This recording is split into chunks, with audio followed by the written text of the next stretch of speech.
Mes amis, avec toute votre force d'enthousiasme, je ne vous demande pas de m'épouser ni de supporter mon caractère,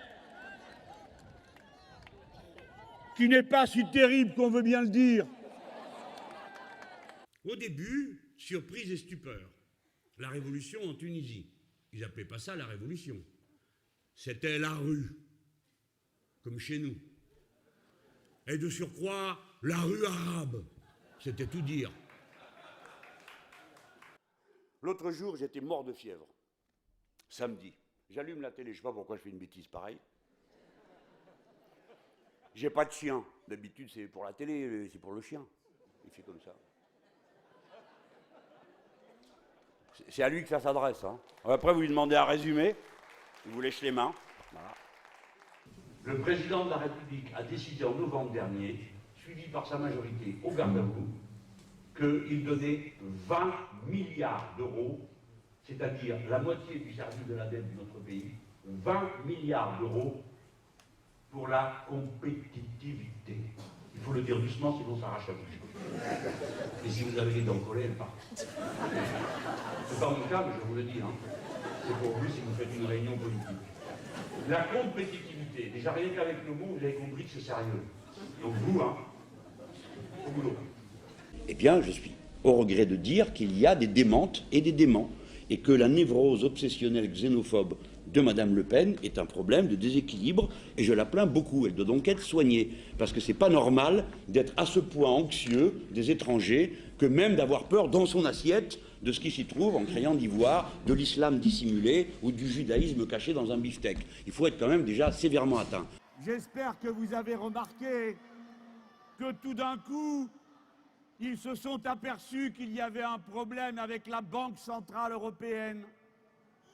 Et voici Sarkozy Rikiki qui dit à la Concorde qu'il va s'occuper de la Banque Centrale Européenne, blabla, on comprend rien, mais on a compris qu'il va s'en occuper. Aussitôt, Madame Merkel passe la tête à la fenêtre. Quoi? Qu'est-ce que j'entends? Et ils reprennent tous leur béret, ils baissent les yeux, ils disent non, non, c'est pas bien compris, on a dit ça pour rire. Eh bien, ça ne la fait pas rire. Monsieur Fillon me reproche d'être communiste. Eh bien, c'est un reproche tout à fait supportable. Je me permets de le signaler.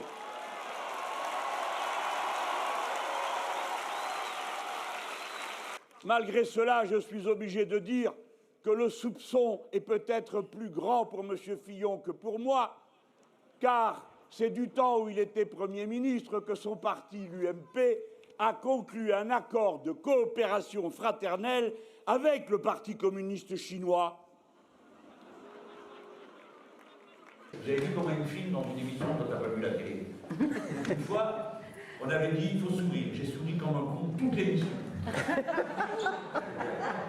Il y a 6 millions de chômeurs dans ce qu'ils vous avez.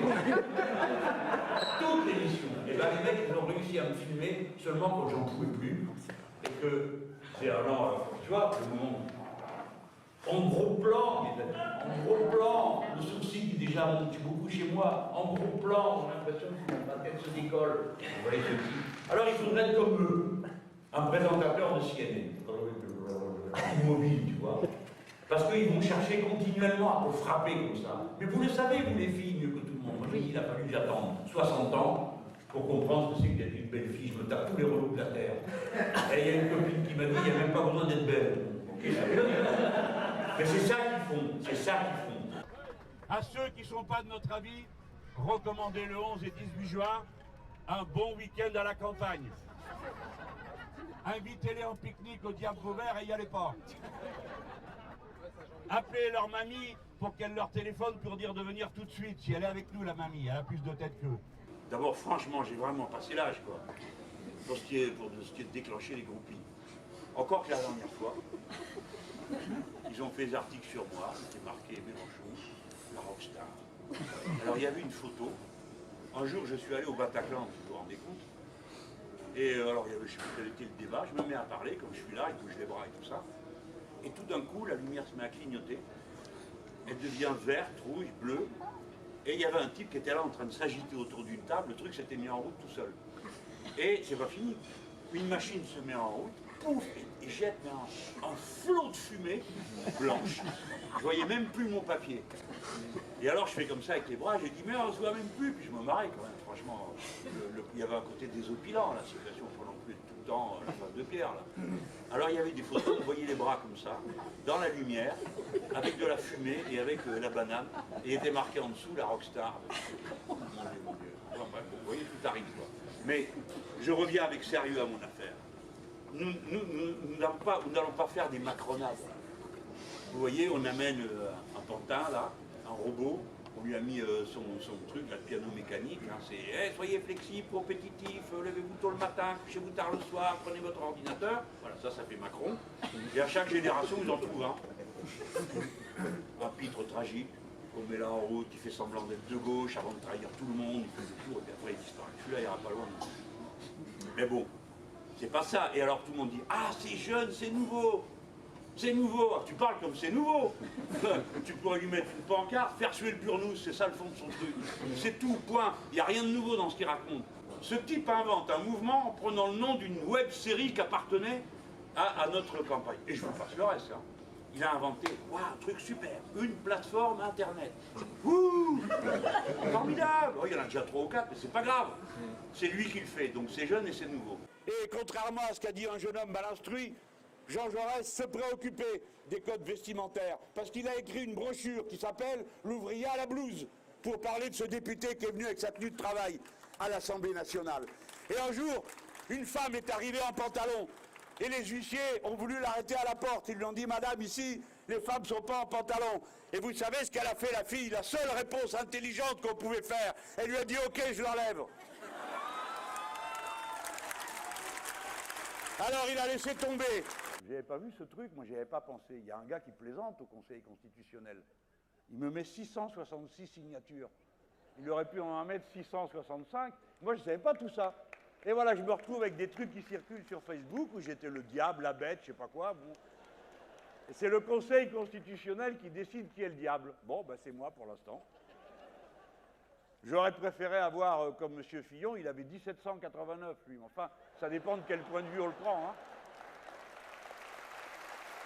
Donc il y avait une école de philosophes particulière qu'on appelle les cyniques. Bon, ça ne veut pas dire qu'ils avaient aucun principe, c'est le contraire. Mais ils s'appelaient cyniques parce que cynique, le mot il est fait avec le chien, quoi. Ça veut dire je vis comme un chien, je m'en fiche de tous les pouvoirs. Un peu anard quand même, hein. Bon, ben c'est bien, non? Il en faut aussi, ça aide, ça secoue les autres. Et alors, voilà qu'arrive Alexandre le Grand, devant le philosophe cynique Diogène, dans son tonneau. Donc Alexandre, c'est la toute-puissance. Et il lui montre, comme il est un puissant seigneur, qu'il le respecte. Il vient et lui dit fais un vœu, qu'est-ce que je peux faire pour toi? Exactement.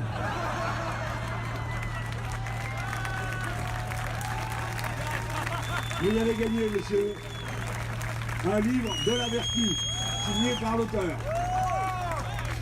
Oui, il lui dit, sa réponse est « ôte-toi de mon soleil ». Eh bien oui, les demandes des gens sont simples. C'est les puissants toujours qui se trompent sur ce qu'attendent les autres. Ils croient que tous les autres sont obsédés comme eux de puissance et de biens matériels. Mais ce n'est pas vrai du tout.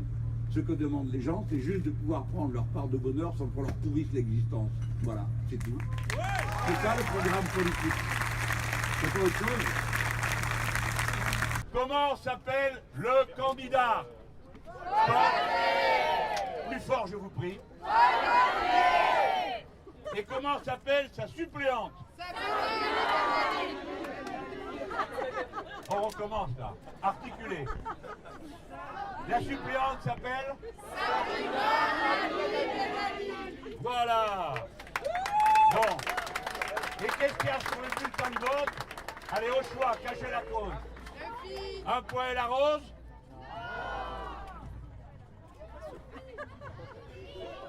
Attendez, on a dit un point à la rose, j'ai rien entendu. Il y en a qui croient que oui. Non. Est-ce qu'il est écrit dessus les Républicains? Non. Est-ce qu'il est écrit dessus la France Insoumise? Oui. Oui, c'est vrai.